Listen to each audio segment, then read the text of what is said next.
जिंदगी उलझनों से भरी है। पर क्या हो अगर किसी ग्रंथ में हर उलझन का हल छिपा हो? भगवत गीता सिर्फ एक धार्मिक ग्रंथ नहीं, बल्कि एक जीवन मार्गदर्शिका है।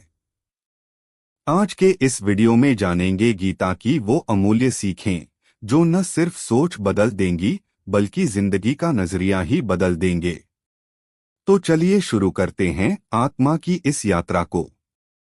एक नए दृष्टिकोण के साथ जिंदगी में हर मौके का फायदा उठाओ, पर किसी की मजबूरी का नहीं। अगर जिंदगी मौका देती है तो धोखा भी देती है।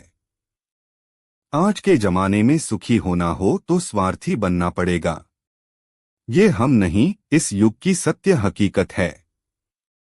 जो हमारे जज्बातों की कदर नहीं कर सकते, उनके पीछे पागल होना प्यार नहीं, बेवकूफी है। हवाएं अगर मौसम का रुख बदल सकती है, तो दुआएं भी मुसीबत का बल जरूर बदल सकता है। जो दिल में है उसे कहने की हिम्मत रखो। जो दूसरे के दिल में है उसे समझने की समझ रखो। रिश्ते कभी नहीं टूटेंगे। अपनी लगन, धैर्य, हिम्मत और सकारात्मक विचारों के सहारे इंसान अनेक विकट परिस्थितियों में भी सफलतापूर्वक बाहर आ सकता है।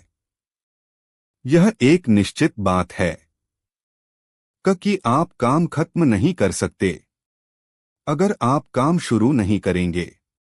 किसी भी काम का सबसे कठिन हिस्सा काम को शुरू करना है। कभी हार मत मानो। आज कठिन है, कल बदतर होगा, लेकिन कल के दिन के बाद सुनहरा होगा। अगर इंसान में कुछ करने की इच्छा हो तो दुनिया में कुछ असंभव नहीं है।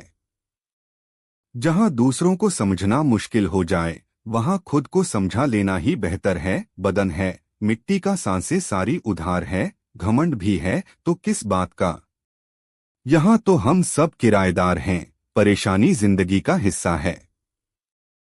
जिसने अपनी परेशानियों पर कदम रखा है वो जीत गया है, और जिसने अपनी परेशानियों को सर पर सवार कर लिया वो लुट गया।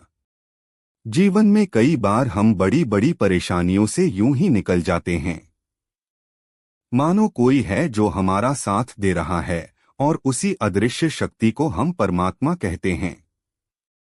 इसलिए याद रखना, जब दुनिया साथ छोड़ दे तो ईश्वर आपका हाथ थाम लेता है। क्रोध के सामने थोड़ा रुकना सीखो और गलती के सामने थोड़ा झुकना सीखो। जो आपके हाथ में नहीं है, यदि उसका मुंह करोगे तो जीवन नर्क बन जाएगा। जीवन में इतना सबक तो मिल गया। फिक्र में रहोगे तो खुद चलोगे, बेफिक्र रहोगे तो दुनिया चलेगी। तन्हाई का एक अलग